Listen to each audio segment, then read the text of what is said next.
The first thing Rafe Calder heard was the brittle snap of a mesquite branch, and he knew it wasn't the wind. The sun was bleeding into the horizon, painting the desert in copper and fire. And somewhere beyond the ridge, the hollow spur riders were closing in. They weren't after gold, or land, or cattle. They were after him, and the secret he carried in the battered satchel slung across his back. The air was thick with the scent of sage and gun oil, and every heartbeat felt like the click of a revolver's hammer. Rafe crouched low, his boots pressing into the cracked earth. The desert was quiet in that deceptive way it gets before violence, the kind of quiet that makes you hear your own pulse. He could feel the weight of the satchel pulling on his shoulder, the leather straps digging into his skin. Inside was something worth killing for, though most men wouldn't understand it at first glance. A hawk circled overhead, its shadow sliding across the rocks like a warning. Rafe's eyes scanned the ridge. He caught a flicker of movement, a glint of metal, the brief silhouette of a rider against the dying sun. They were closer than he thought. He moved fast, slipping between the jagged outcrops, his hand brushing the worn grip of his revolver. The hollow spur riders had a reputation. They didn't take prisoners, and they didn't leave witnesses. Rafe had seen their work before, a burned-out ranch, the air still thick with smoke, the silence broken only by the creak of a windmill turning in the heat. A voice rang out from the ridge. "Calder, you can't run forever." It was Garrick Voss, the riders' leader, a man with a face like weathered stone and eyes that never seemed to blink. Rafe didn't answer. Words wouldn't slow them down, and he needed every second to think. The terrain dipped into a dry wash, its walls high enough to hide him if he moved quickly. He slid down the slope, boots sending small avalanches of sand and rock tumbling ahead of him. The air was cooler here, the shadows deep. He could hear the riders spreading out above, their horses snorting, hooves striking stone. Rafe's mind worked fast. He couldn't outrun them, not on foot, not with the satchel. But he could make them come to him. He found a narrow bend in the wash, where the walls pinched close enough that only one man could pass at a time. He crouched there, breathing slow, listening. The first rider dropped into the wash, a lean man with a scar running from his ear to his jaw. His eyes widened when he saw Rafe, but by then it was too late. Rafe's revolver barked once, the sound echoing off the stone.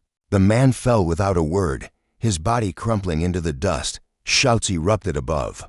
Hooves thundered. Another rider appeared, firing wild. The bullet sparked off the rock near Rafe's head. He rolled sideways, came up on one knee, and fired twice. The second shot found its mark, and the rider toppled backward, his gun clattering against the stone, the wash filled with the acrid smell of gunpowder. Rafe's ears rang, but he kept his focus. He could feel the adrenaline sharpening his senses. Every sound, every shadow seemed magnified. Then Garrick Voss himself dropped into the wash. He didn't rush. He walked toward Rafe with the slow, deliberate steps of a man who believed he couldn't be beaten. His revolver hung loose at his side, but his eyes never left Rafe's. "You've got something that belongs to me," Garrick said. His voice was calm, almost conversational. Rafe's grip tightened on his gun. Not anymore. For a moment, neither man moved. The wind whispered through the wash, carrying the faint rattle of dry leaves. Then Garrick's hand twitched toward his gun, and Rafe moved first. The shot was deafening in the narrow space. Garrick staggered, his revolver slipping from his fingers. He dropped to one knee, blood blooming dark across his shirt. His eyes burned with hate, but there was something else there too, surprise. Rafe stepped forward, his shadow falling over the man. "Tell the rest of the hollow spur riders," he said, his voice low and steady. "If they come for me, they'd better be ready to finish the job." He turned and climbed out of the wash, the satchel still secure on his shoulder. The sun had almost dipped below the horizon now, the sky streaked with deep purples and gold. Somewhere behind him, Garrick Voss groaned, but Rafe didn't look back. The desert stretched ahead, vast and empty, but Rafe knew it wouldn't stay that way for long. The riders would regroup. They'd come again, and when they did, he'd be ready. The desert night came fast, swallowing the last streaks of gold and purple until only the cold blue of moonlight remained. Rafe Calder moved through it like a shadow, his boots whispering over the sand. The satchel on his shoulder felt heavier with every mile, not because of its contents, but because of what they meant and who might die because of them. He reached a cluster of boulders and crouched low, scanning the horizon. The wind had shifted, carrying with it the faint smell of wood smoke. Somewhere out there, the hollow spur riders were regrouping. Garrick Voss might be bleeding in the dust, but Rafe knew the man's pride would keep him alive long enough to come back swinging. Rafe's fingers brushed the satchel's flap.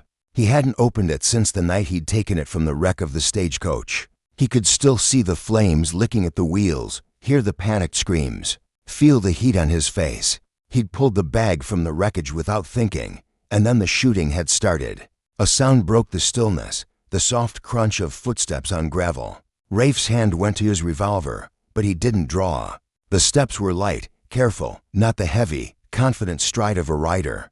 A figure emerged from the shadows, a woman, her dark hair tied back, a rifle slung across her back. Her eyes were sharp, scanning the darkness before settling on him. "Didn't think I'd find you this far out," she said quietly. Rafe straightened, but didn't relax. "Didn't think anyone was looking." She stepped closer, the moonlight catching the faint scar along her jaw. "Name's Alara Quinn. I've been tracking the hollow spur riders for months. Word is, you just put their leader in the dirt." Rafe's gaze flicked to the satchel. "Word travels fast, faster than you think," she said. "And if you're carrying what I think you are, you've got more than the riders to worry about." The wind picked up, rattling the dry branches overhead. Rafe studied her face. There was no fear there, only a kind of restless determination he recognized in himself. "What do you think I'm carrying?" he asked. She didn't answer right away. Instead, she unslung her rifle and glanced toward the horizon. "We should move. They'll be coming." They set off together, keeping low, weaving between the rocks and scrub. The night was alive with small sounds, the rustle of lizards in the brush, the distant howl of a coyote, the faint jingle of a horse's tack somewhere far behind them. After an hour, they reached a narrow canyon. The walls rose high on either side, the moonlight barely touching the ground. Here, Rafe finally stopped and set the satchel down. "You want to know what's inside?" he said. Alara nodded once. Rafe unbuckled the flap and pulled out a bundle wrapped in oilcloth. He unwrapped it slowly, revealing a stack of folded maps, each marked with strange symbols and hand-drawn routes. At the bottom was a small, leather-bound ledger filled with names, dates, and numbers. Alara's eyes widened. "These are supply routes, ammunition shipments, safe houses. This is the riders' entire operation." Rafe nodded. "And not just theirs. There are names here I don't recognize. Other gangs. Maybe even people in the towns." Alara's jaw tightened. "If this gets out, it could burn half the territory to the ground." Before Rafe could answer, a sharp crack split the night, the unmistakable sound of a rifle shot. The bullet struck the canyon wall inches from his head, showering him with stone chips.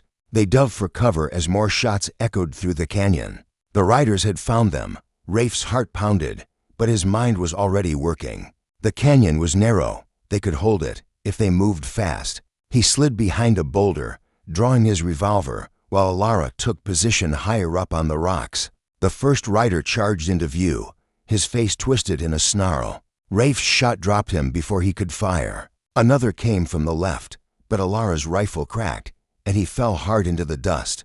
The gunfire lit the canyon in flashes, the air thick with smoke, and the smell of hot metal. Rafe moved like a man who'd been in too many fights to count, every step measured, every shot deliberate.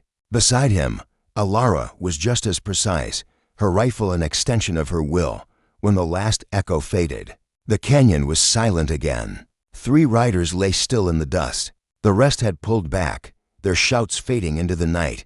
Rafe reloaded slowly, his hands steady. "They'll be back," he said. Alara nodded. "Then we'd better make sure we're not here when they are." Rafe glanced at the satchel, then at her. "You still want to help me carry this weight?" She met his gaze without hesitation. "I didn't come this far to turn back." The moonlight caught the edge of her smile, not warm, but resolute. Rafe felt something shift in his chest, a flicker of trust he hadn't felt in a long time. They moved out together, deeper into the canyon, the satchel between them like a loaded gun neither could afford to drop. Somewhere behind them, the hollow spur riders were already regrouping, and somewhere ahead, the real fight was waiting. How do you hide in a place where everyone's looking for you? That was the question burning in Rafe Calder's mind as he and Alara crested the last ridge. Before Gallows Reach, the mining town sprawled below them like a scar on the desert. Crooked streets, tin-roofed shacks, and the constant clang of hammers from the smelters. A haze of smoke hung over it, tinted orange by the setting sun. They'd been moving since before dawn, keeping to the dry gullies and rocky outcrops, doubling back more than once to throw off any pursuit. But the hollow spur riders were like a fever. You could shake them for a while, but they always came back. Alara crouched beside him, scanning the town through a battered spyglass. Too many eyes, she murmured. If the riders have friends here, we'll be spotted before we hit the main street. Rafe adjusted the satchel on his shoulder. We don't have a choice. We need supplies, and I need to get word to someone who can use what's in this bag. Her gaze flicked to the satchel, then back to the town. Then we go in quiet. No names, no trouble. They descended into Gallows Reach as the first lamps were being lit. The streets were a churn of miners coming off shift, their faces streaked with soot, their voices rough from dust and drink. The smell of coal smoke and cheap whiskey clung to the air. Rafe kept his hat low, his eyes moving constantly. Every doorway seemed to hold a shadow that might step forward with a gun. Alara walked a half step behind him, her rifle slung but ready. They ducked into a narrow alley and slipped through the back door of a saloon called the Copper Vein. Inside, the air was thick with cigar smoke and the sour tang of spilled beer. A piano clinked in the corner, half drowned by the roar of conversation. Rafe found a table in the back, his back to the wall. Alara went to the bar, returning with 2 tin cups of something that smelled like it could strip paint. They drank in silence, listening. That's when Rafe heard it, a name, spoken low but sharp enough to cut through the noise. Calder. He didn't move, but his hand slid toward his revolver under the table. Across the room, 2 men were leaning close over their drinks. One had the hollow spur brand burned into his forearm, a crude horseshoe with a jagged spur. Alara's eyes met his. She'd heard it too. The branded man stood, scanning the room. His gaze swept past Rafe once, then came back. A slow smile spread across his face. Rafe was already moving. He stood, knocking his chair back, and crossed the room in 3 long strides. His hand clamped on the man's wrist before the gun cleared leather. The saloon went silent. You've got one chance to walk away, Rafe said, his voice low. The man's smile didn't falter. Voss wants his ledger back. Rafe's grip tightened. Tell Voss he'll have to come get it himself. The man moved fast, but Rafe was faster. The revolver came free, the barrel pressing into the outlaw's ribs. Alara was already covering the second man, her rifle steady. Out the back, Rafe said. They pushed the 2 men into the alley, the saloon's noise swelling again behind them. The air outside was cooler, but the tension was hotter than ever. The branded man spat into the dust. You won't make it out of this town. Rafe's eyes were cold. Watch me. He and Alara slipped away into the maze of alleys, leaving the 2 men cursing in the dark. But Rafe knew the message had already been sent. Voss would know exactly where they were, and he wouldn't come alone. As they reached the edge of town, the first distant hoof beats echoed through the night. The first hoof beats were faint, like a memory of thunder. By the time Rafe Calder and Alara Quinn reached the scrubland beyond Gallows Reach, the sound had grown sharper, more urgent, the kind of rhythm that meant riders were coming hard and fast. The moon was high now, silvering the desert in cold light. The smoke from the smelters still clung to their clothes, a reminder of how close they'd come to being cornered in that mining town. Rafe's breath was steady, but his mind was running through possibilities. Open ground ahead, no cover for half a mile, and the satchel on his shoulder feeling heavier with every step. Alara glanced over her shoulder. They're closing the gap. Rafe didn't answer. He was listening, not just to the hoof beats, but to the way they echoed. More than one group. They were splitting up, trying to box them in. They veered toward a dry arroyo. Its banks steep but climbable. The sand at the bottom muffled their steps, and for a moment the hoof beats dulled. Rafe slowed, crouching low, scanning the ridgeline. A shadow moved against the stars. Then another. They're here, he said quietly. The first rider dropped into the arroyo 20 yards ahead. his horse's hooves kicking up a spray of sand. He was already raising his rifle when Rafe fired. The shot cracked through the night, the rider tumbling from the saddle. The horse bolted, disappearing into the dark. Shouts erupted from above. Muzzle flashes lit the ridge line, bullets whining off the rocks. Alara dropped to one knee, her rifle barking twice in quick succession. Two silhouettes pitched backward into the dust. Rafe moved fast, using the arroyo's bends for cover. He could feel the grit in his teeth, the sting of wind-driven sand on his face. Every step was a calculation: when to move, when to fire, when to vanish into shadow. A rider charged from the left, swinging down from his horse mid-gallop, a curved knife flashing in the moonlight. Rafe caught the movement in the corner of his eye, pivoted, and slammed his shoulder into the man's chest. They went down hard, the knife skittering away. Rafe's revolver was under the man's chin before he could recover. "Tell Voss he's running out of men," Rafe said, and pulled the trigger. The report echoed off the arroyo walls. Somewhere above, a whistle cut through the chaos, a signal. The remaining riders began to pull back, their hoof beats fading into the distance. Alara reloaded, her hands quick and sure. "They're not retreating," she said. "They're regrouping," Rafe nodded. "Which means we've got minutes, maybe less." They climbed out of the arroyo, the desert stretching ahead in pale, endless waves. In the distance, a cluster of lights flickered. A way station, maybe, or a ranch. Rafe weighed the risk. Any shelter could mean safety, or a trap. As they moved, Alara broke the silence. "Back in the saloon, when that man said Voss wanted his ledger back, you didn't even flinch." "Why?" Rafe kept his eyes on the horizon. "Because I've been waiting for him to come after me. This ledger, it's not just his operation. It's proof of something bigger, something that could tear apart every gang from here to the border." Alara's voice was low. "And you're planning to hand it over?" "To the right person," Rafe said. "Someone who can use it without getting killed in the first week." They reached the lights just as the wind shifted, carrying the faint smell of wood smoke and coffee. The building was small, weathered, with a hitching post out front and a single lantern swaying in the breeze. Inside, the air was warm, the floorboards creaking under their boots. A man behind the counter looked up from polishing a glass. His eyes lingered on the satchel, then on the dust and gunpowder clinging to their clothes. "Long night?" he asked. Rafe gave a tight smile. "You could say that." They took a table in the corner, backs to the wall. Alara kept her rifle within reach. Rafe set the satchel on the floor, one boot resting lightly against it. For a few minutes, the only sounds were the clink of crockery and the low murmur of voices from the other tables. Then the door creaked open. 3 men stepped inside. Dusty coats, wide-brimmed hats, and on the forearm of the tallest one, the hollow spur brand. Rafe's hand found the grip of his revolver. Alara's eyes met his, and in that instant, they both knew the fight wasn't over. It was just beginning.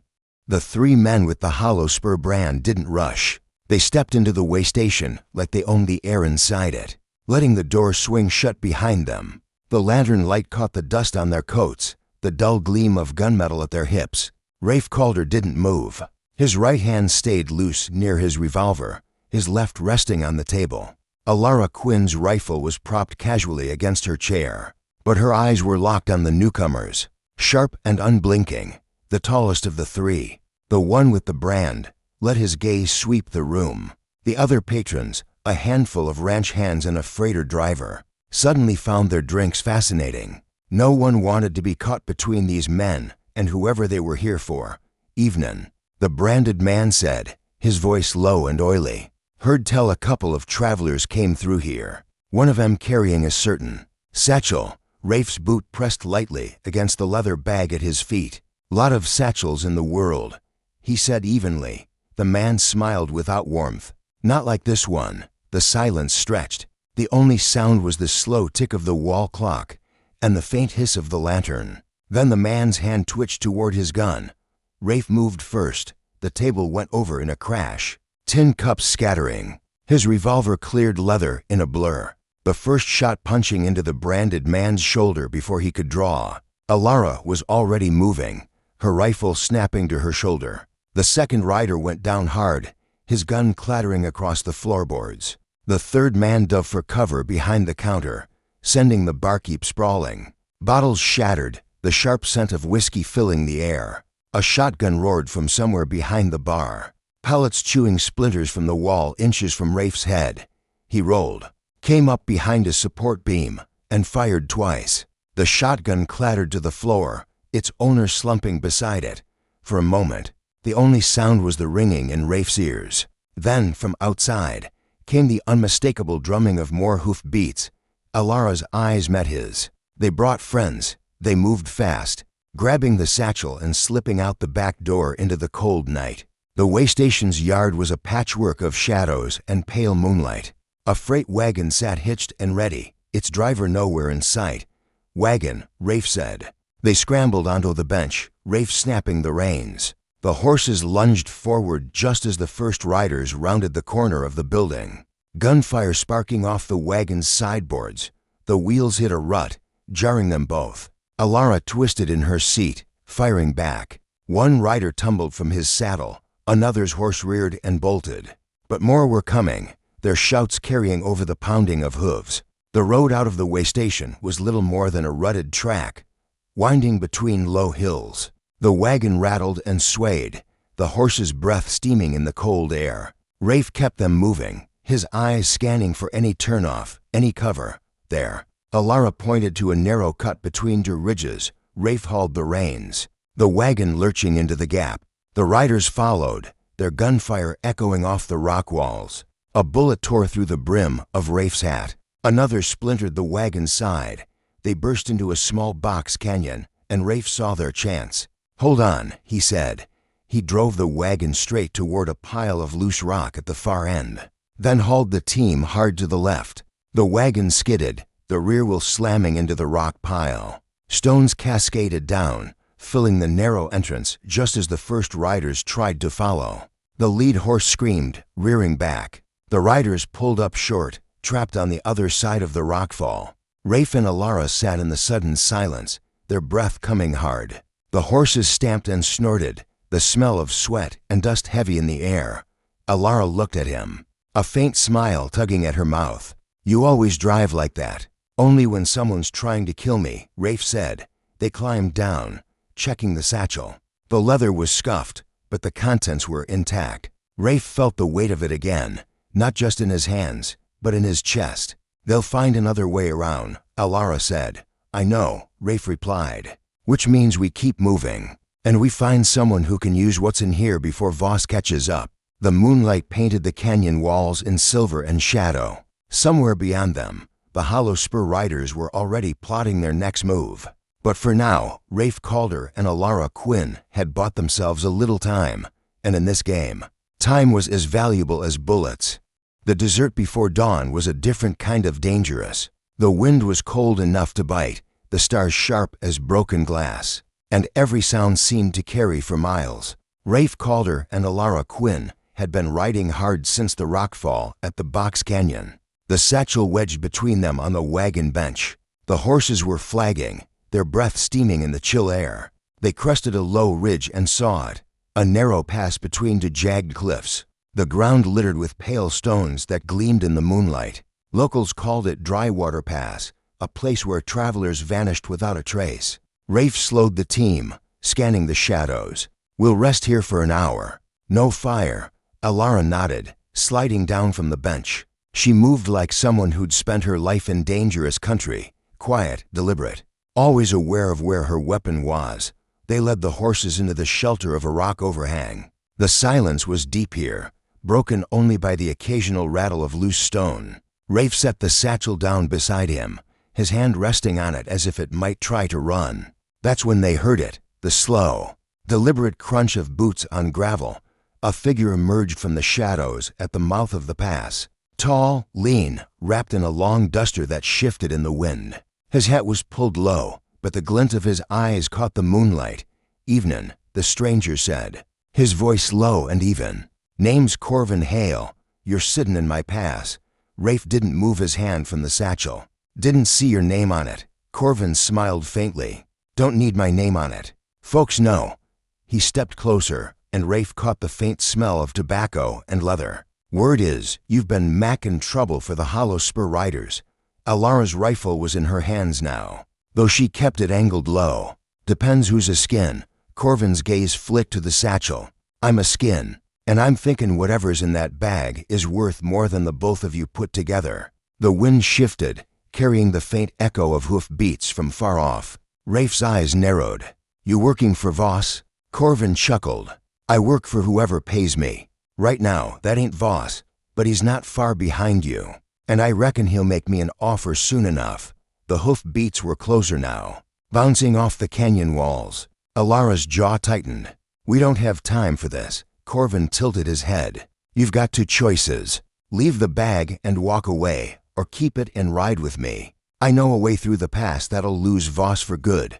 Rafe studied him. There was something in Corvin's eyes, not trustworthiness, exactly, but a kind of cold calculation. He was dangerous, but maybe dangerous in the right direction. The hoof beats were loud now. The riders' shouts faint but growing. Rafe made his choice. You lead. But if you cross us. Corvin's smile didn't reach his eyes. Wouldn't dream of it. They moved fast. Corvin leading them into a narrow cleft in the rock barely wide enough for the wagon. The walls closed in, the air cooler, the sound of pursuit muffled. The path twisted and dipped, sometimes so sharply the wagon wheels scraped stone. After what felt like an hour, they emerged into a hidden basin, a wide, flat stretch of ground surrounded by cliffs. The sky above just beginning to pale with dawn. Corvin reined in his horse. They won't find you here. Not unless I tell them. Rafe kept his hand near his gun. And will you? Corvin looked at him for a long moment, then at the satchel. Depends what you're planning to do with what's in there. Could be worth more than money if you play it right. Alara stepped forward. And what's your price? Corvin's smile was slow, deliberate. We'll talk about that after you've had some sleep. The sun's first light spilled over the cliffs, painting the basin in gold. Rafe didn't trust Corvin Hale, not yet. But for now, they were alive, and the riders were somewhere far behind them, and in this game, that was enough. The first sign of trouble wasn't the wind, it was the silence. Rafe Calder had been sitting on a flat rock, oiling his revolver, when he realized the basin had gone unnaturally still. No rustle of brush, no distant cry of a night bird. Even the horses, tied under the cliff's shadow, had their ears pricked forward, nostrils flaring. Alara Quinn emerged from the narrow trail that led to the waterhole, a canteen in each hand. Something's wrong, she said quietly. Corvin Hale was leaning against a boulder, chewing on a strip of jerky. He didn't look up. Wind's shifting. Storm's coming. Rafe's eyes narrowed. That's not all that's coming. The air had a strange weight to it now. A faint metallic tang that clung to the back of the throat. Over the rim of the basin, a thin line of dust was rising, not the slow drift of wind-blown sand, but the roiling churn of hooves. Alara set the canteens down and checked her rifle. They found us. Corvin finally looked up, his expression unreadable. Could be, or could be someone else entirely. Rafe stood, sliding the revolver into his holster. Either way, we're not sitting here waiting to find out.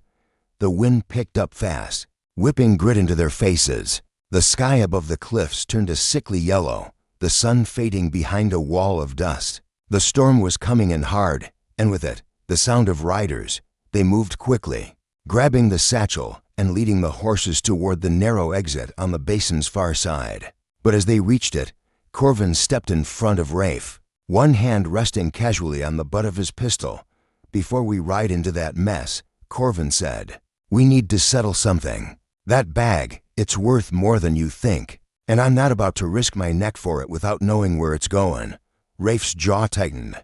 We had a deal. Corvin's smile was thin. We had an arrangement. Deals are for people who trust each other. The wind howled, sand stinging their skin. Shapes were moving in the storm now, vague, shifting silhouettes on horseback. The hollow spur riders, or someone just as bad. Alara stepped forward, her voice sharp. We don't have time for this. Corvin's eyes flicked to her, then back to Rafe. Make it quick, then. Tell me who gets the ledger. Rafe didn't answer. Instead, he stepped in close, his voice low enough that only Corvin could hear. You'll know when I hand it to them. Not before. For a moment, they just stared at each other, the storm swirling around them. Then Corvin stepped aside. Fine, But if you get me killed for nothing, I'll come back and haunt you." They mounted up and plunged into the storm. The world became a blur of sand and shadow, the wind screaming in their ears. Horses reared and stumbled, their riders half blind. Through the chaos, Rafe caught glimpses of dark shapes closing in. The riders were here. Gunfire cracked, muffled by the wind. A bullet tore past his shoulder. Another sparked off a rock near Alara's horse. Corvin rode ahead, weaving through the jagged outcrops like he'd been born in this storm. Rafe and Alara followed, the satchel bouncing against Rafe's hip. A rider loomed out of the dust, his face wrapped in a scarf, eyes wild. Rafe fired once, the muzzle flash lighting the storm for an instant. The man toppled from his saddle, vanishing into the swirling sand. They broke through the worst of it into a narrow ravine. The wind still howling overhead, but the air clearer here. Corvin pulled up, breathing hard. "We've got a lead, but they'll be right behind us when the storm breaks." Rafe glanced at the satchel, then at Corvin. "Then we keep moving. And next time you think about stopping me in the middle of a fight, don't." Corvin's grin was quick and sharp. "Noted." They rode on, the storm fading behind them, but the danger still close. Somewhere out there, Garrick Voss was still hunting, and Rafe knew the next time they met, it wouldn't be in a storm. It would be face to face. The first thing Rafe Calder noticed about Larkspur Crossing was the smell. It wasn't the usual mix of dust, sweat, and horse that clung to most frontier towns. It was sharper, tinged with the acrid bite of coal smoke and the faint sweetness of rotting fruit. The streets were narrow, hemmed in by leaning buildings whose upper floors seemed to sag toward each other. As if conspiring in whispers, they'd ridden hard since Drywater Pass, the satchel never leaving Rafe's side. The horses were lathered, their flanks streaked with salt, and Alara's eyes were red from lack of sleep. Corvin Hale, as always, looked like he'd just stepped out of a card game he'd won. "Keep your hats low," Corvin murmured as they entered the main street. "This place has more ears than walls." Rafe scanned the faces they passed. Miners with soot-streaked beards, women in faded calico dresses, a pair of boys chasing a stray chicken. None looked twice at them, but he knew better than to trust appearances. In towns like this, information traveled faster than a bullet. They stopped outside a weathered building with a faded sign, the Silver Lantern. Corvin swung down from his horse. "We'll stable the animals here. Inside, there's a back room where we can talk without being overheard." Inside, the saloon was dim, the air thick with pipe smoke. A piano in the corner played a slow, mournful tune, the notes slightly out of tune. Rafe felt the weight of eyes on them as they crossed the room, but no one spoke. The back room was small, lit by a single oil lamp. Corvin closed the door and leaned against it. "We've got maybe an hour before word gets out that you're here. Less if Voss has someone in town." Alara set her rifle on the table. "Then let's make it count. Who do you know here that can be trusted?" Corvin's smile was humorless. "Trust is expensive in Larkspur, but there's a man named Silas Dorn, runs the freight yard. If anyone can get you across the border without Voss knowing, it's him." Rafe's eyes narrowed. "And what's his price?" "Same as mine," Corvin said. "A cut of whatever's in that satchel." Rafe didn't answer. Instead, he unbuckled the flap and pulled out the ledger, flipping it open to a page marked with a strip of cloth. "This isn't gold or silver. It's names, routes, deals that could burn half the gangs in the territory to the ground." Corvin's gaze lingered on the page, "which makes it worth more than gold or silver and twice as dangerous to carry." Before Rafe could reply, there was a knock at the door. 3 sharp raps. Alara's hand went to her rifle. Corvin opened the door a crack, then wider. A tall, thin man stepped inside, his coat dusted with coal soot. His eyes were pale and quick, darting from face to face. "Silas Dorn," Corvin said. "Meet Rafe Calder and Alara Quinn." Silas nodded once. "Corvin says you've got something that needs moving. Quiet like." Rafe studied him. "And you can do that?" Silas's smile was thin. "If the price is right. But you've got a bigger problem. Voss's men are already in town. Saw 3 of them at the freight yard not an hour ago." The room went still. "How many?" Alara asked. "Enough to make trouble," Silas said. "And they're asking about a man with a satchel." Rafe closed the ledger and slid it back into the bag. "Then we move now." Silas shook his head. "Not through the streets. Too many eyes. There's an old drainage tunnel under the yard, runs all the way to the river. You can be across the water before they know you're gone." Corvin's eyes narrowed. "And what's waiting on the other side?" Silas's smile didn't change. "That depends on how much you're willing to pay." The hoofbeats outside were faint at first, then louder, echoing off the narrow street. Rafe's hand went to his revolver. "They're here," Alara said. Silas glanced at the door. "We've got one shot at this. Follow me." They slipped out the back, into an alley that smelled of damp wood and coal smoke. The sound of boots and voices was close now, too close. Silas led them through a maze of narrow lanes, past shuttered windows and piles of broken crates, until they reached a rusted iron grate set into the ground. "This is it," Silas said, prying it open. "Once you're in, keep moving. Don't stop for anything." Rafe dropped into the darkness first, the air cool and damp around him. Alara followed, then Corvin. Silas replaced the grate above them, his face briefly framed in the moonlight before it vanished. The tunnel was narrow, the floor slick with water. Their footsteps echoed, mingling with the distant shouts above. Somewhere behind them, a metallic clang rang out, the grate being forced open. "They're coming," Alara said. Rafe tightened his grip on the satchel. "Then we make sure they don't catch us." They ran, the tunnel twisting and dipping, the sound of pursuit growing louder. Ahead, a faint glimmer of light marked the river's edge and whatever waited for them beyond. The tunnel's air grew colder as they neared the river. The faint glimmer of daylight ahead was fractured by ripples on the water's surface, and the sound of it, rushing, relentless, filled the narrow space. Rafe Calder's boots splashed through ankle-deep water, the satchel thumping against his hip. Behind him, Alara Quinn's breathing was steady but quick, and Corvin Hale's footfalls were silent in that unnerving way of his dot. Then came the echo, the metallic clang of boots hitting the tunnel floor. The riders were in. "Move," Rafe said, his voice low but urgent. The tunnel widened into a stone archway that opened directly onto the riverbank. The water was high from recent rains, churning fast, flecked with white foam. Across the far side, the land rose steeply into a tangle of cottonwoods and scrub cover. If they could reach it, Corvin stepped forward, scanning the bank. "There's a ferry rope here somewhere. Locals use it to pull a flatboat across." Alara's eyes swept the shadows. "We don't have time to look." Gunfire cracked from the tunnel mouth, the muzzle flashes strabbing in the dark. A bullet smacked into the stone inches from Rafe's head, showering him with grit. He spun, firing twice into the gloom. A rider cursed and fell back, but more were coming. "There!" Corvin shouted, pointing to a thick rope disappearing into the water. A flat-bottomed ferry bobbed against the far bank, tethered by the line. Rafe didn't hesitate. He slung the satchel across his back, grabbed the rope, and hauled hard. The ferry began to slide toward them, the current fighting every inch. Alara dropped to one knee, covering the tunnel with precise, measured shots. Each crack of her rifle bought them a few more seconds. Corvin joined Rafe on the rope, their boots digging into the mud. The ferry bumped against the bank just as a shadow filled the tunnel mouth, tall, broad-shouldered, moving with deliberate calm. Garrick Voss. His voice carried over the roar of the river. "Calder, you've run far enough." Rafe's grip tightened on the rope.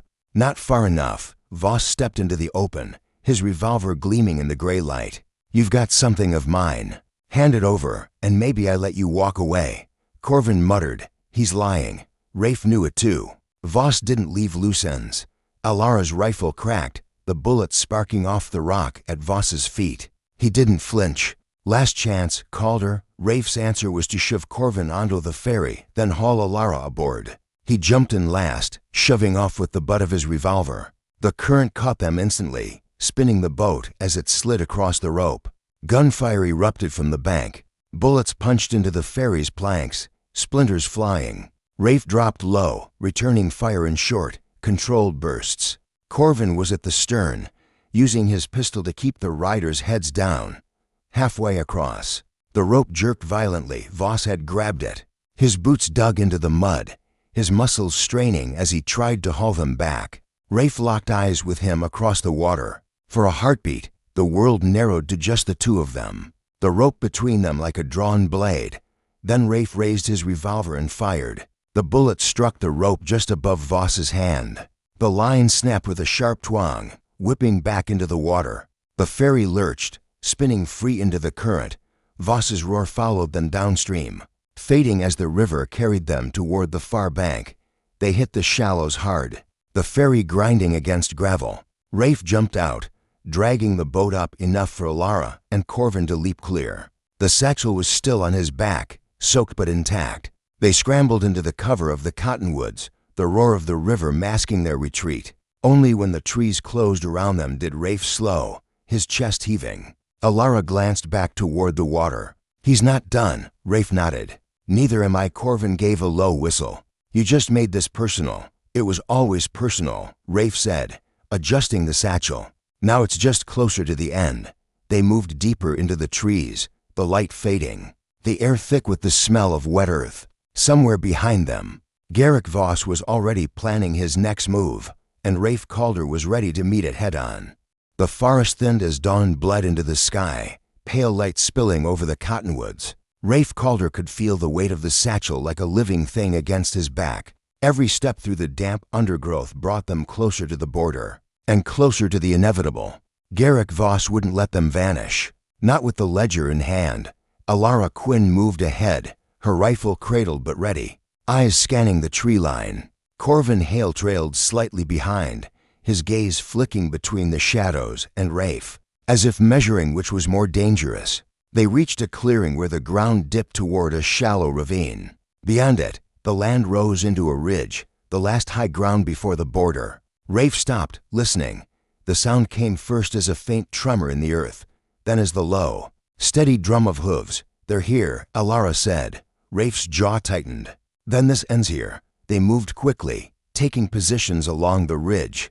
The morning mist clung to the grass, curling around their boots. Rafe set the satchel behind a fallen log, out of the immediate line of fire. The first riders emerged from the tree line like wraiths, their horses steaming in the cold air. Voss rode at the front, his broad frame unmistakable, his revolver already in hand.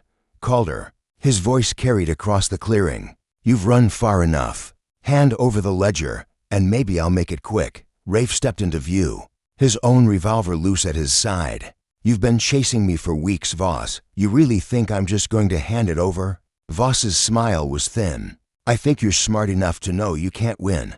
The air between them was taut, the kind of silence that comes before lightning strikes. Then Voss raised his hand, and the clearing erupted in gunfire. Rafe dropped behind the log, firing in controlled bursts. Alara's rifle cracked from the flank, each shot deliberate, forcing the riders to scatter. Corvin moved like smoke, slipping between cover, his pistol barking in quick, precise rhythm. A rider charged the ridge, swinging down from his saddle mid-gallop. Rafe met him head-on, the two colliding in a tangle of limbs and grit. The man's knife flashed, but Rafe caught his wrist, twisting hard until the blade clattered away. One punch sent the rider sprawling into the grass. Voss was moving now, cutting through the chaos with the inevitability of a storm. He fired twice, forcing Rafe back, then advanced up the slope. "You've got grit, Calder," Voss called, his voice almost admiring. "But grit doesn't stop bullets." Rafe's answer was a single shot that grazed Voss's arm, spinning him slightly but not slowing him. They closed the distance, the fight narrowing to just the two of them. Voss swung first, the heavy revolver like a club. Rafe ducked, driving his shoulder into Voss's chest. They went down hard, rolling in the wet grass. The satchel lay just feet away. Voss's hand shot out, fingers brushing the leather, but Rafe was faster. He grabbed the strap, yanking it toward him, then drove his elbow into Voss's jaw. The bigger man staggered, blood on his lip, eyes blazing. "This is over," Rafe said, his voice low. Voss lunged. Rafe's revolver came up, the barrel pressing into Voss's chest. For a heartbeat, neither moved. Then Rafe pulled the trigger. The shot echoed across the clearing, scattering the last of the riders. Voss grumbled, the fight gone from his eyes before he hit the ground.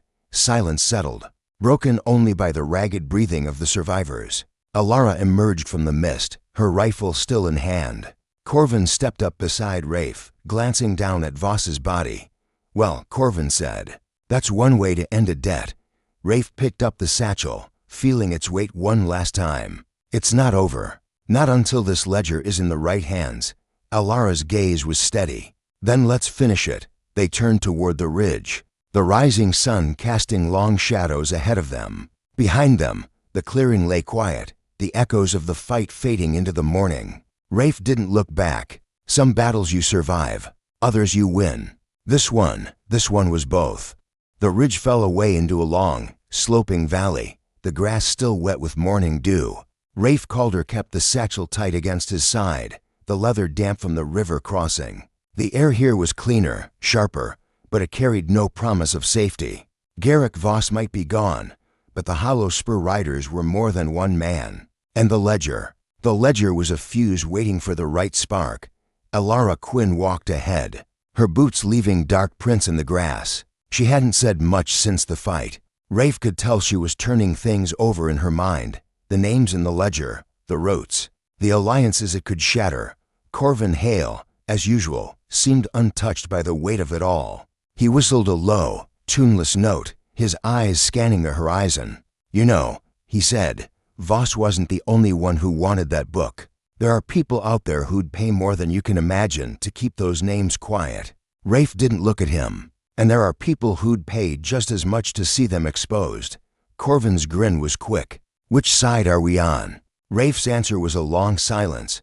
They reached the valley floor by midday. A narrow stream cut through the grass, its banks lined with willows.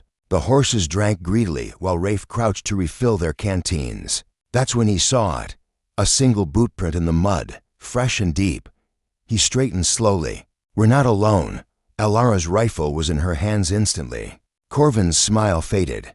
Could be a scout. Could be worse. The wind shifted, carrying the faint creak of leather and the jingle of tack. Figures emerged from the far tree line. 5 riders, their faces shadowed by wide-brimmed hats. They didn't wear the Hollow Spur brand, but their posture was the same, confident, predatory. The lead rider raised a hand in greeting. "Mornin'," he called. "Name's Jeb Rollins. Heard you've been mackin' trouble for Voss." Rafe's grip tightened on the satchel. "Voss is dead." Rollins smiled. "That's so. Well, that makes things simpler. Means we can skip the part where we have to kill him and get straight to taking what's his." The other riders fanned out, cutting off the path behind them. Alara shifted her stance, her rifle steady. Corvin's hand hovered near his pistol, but his eyes were on Rafe, waiting to see which way this would break. Rafe spoke evenly. "You don't want what's in this bag." Rollins chuckled. "That's where you're wrong, friend. I don't care what's in it. I care what it's worth." The air between them tightened. The horses shifted, sensing the tension. Somewhere far off, a hawk cried. Then Rollins's hand twitched toward his gun. Rafe moved first. The clearing erupted in gunfire, the sharp cracks echoing off the valley walls. Alara dropped one rider with a single shot, then swung to cover the flank. Corvin was a blur, his pistol barking twice, sending another man tumbling from the saddle. Rafe charged straight at Rollins, the satchel bouncing against his side. Their horses collided, the impact jarring through his bones. Rollins swung a heavy fist, but Rafe caught his arm, yanking him from the saddle. They hit the ground hard, rolling in the grass. The fight was close, brutal, fists, knees. The flash of steel. Rollins was strong, but Rafe fought like a man who'd been doing this his whole life. A sharp elbow to the jaw sent Rollins sprawling, his gun skittering away. By the time the dust settled, 3 riders were down, 1 had fled, and Rollins lay groaning in the grass. Rafe stood over him, breathing hard. "Tell whoever sent you," he said, "that this ledger isn't for sale." Rollins spat blood into the dirt. "You think you can keep it? You don't even know who's coming for you." Rafe didn't answer. He turned, mounted his horse, and nodded to Alara and Corvin. They rode on, leaving Rollins and his men in the valley, but his words stayed with Rafe, because deep down, he knew Rollins was right. They hadn't seen the worst of it yet.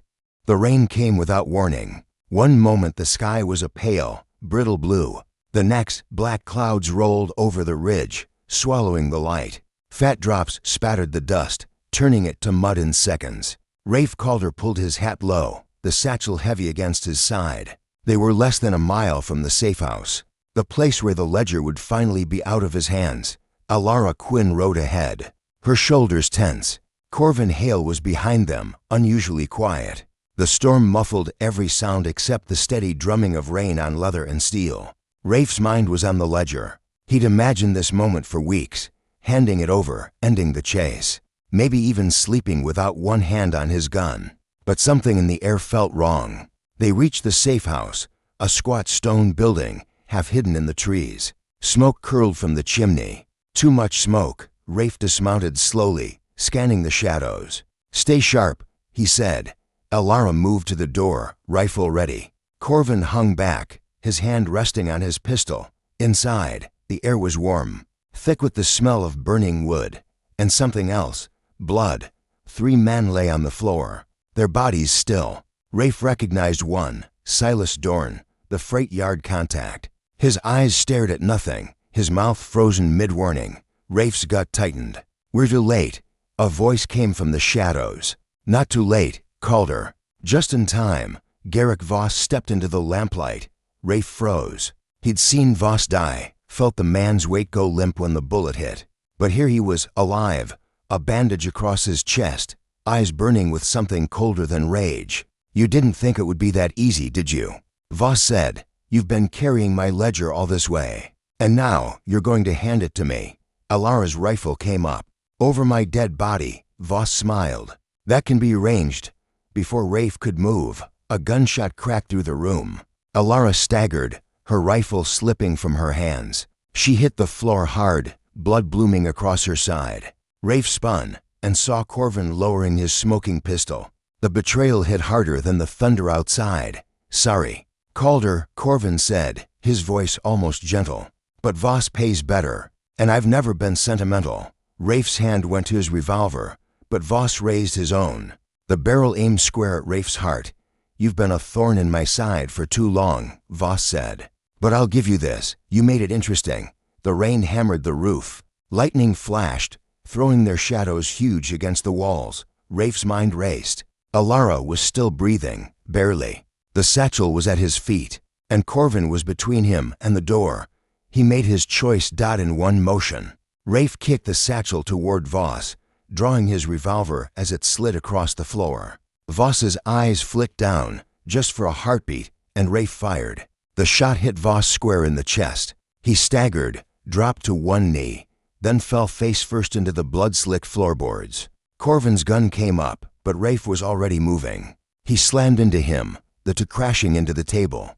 The pistol skittered away. Rafe's fist connected once, twice, and Corvin went limp.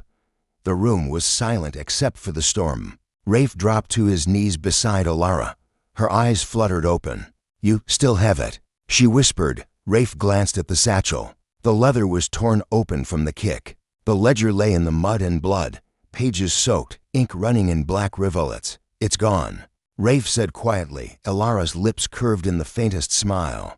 "Good." Outside, the storm began to break, the rain easing to a soft patter. Rafe stood, the ruined ledger at his feet, Voss and Corvin lying still behind him. The chase was over, but the cost would follow him for the rest of his life. He stepped out into the clearing dawn, the air sharp and clean. Somewhere far off, a hawk cried, and Rafe Calder walked on alone.